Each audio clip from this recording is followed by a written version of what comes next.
miss, welcome sa aming mini vlog. For today's video ay pupunta nga kami sa papa namin.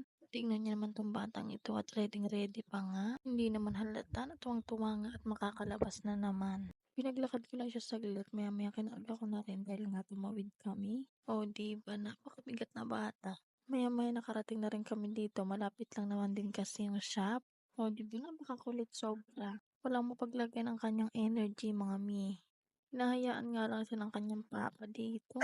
For the kulit nga ang person for today's video. Meron nga kasi siyang tinatarget mga mi. Nakikita niya naman sa video. Pero bawal nga siya niyan. Kaya naman ayan, hindi nga siya nasunod. Hinayaan nga lang namin siya maglaro-laro saglit. At ayan, maya-maya nga umuwi na rin kami at ito ang una niyang ginawa.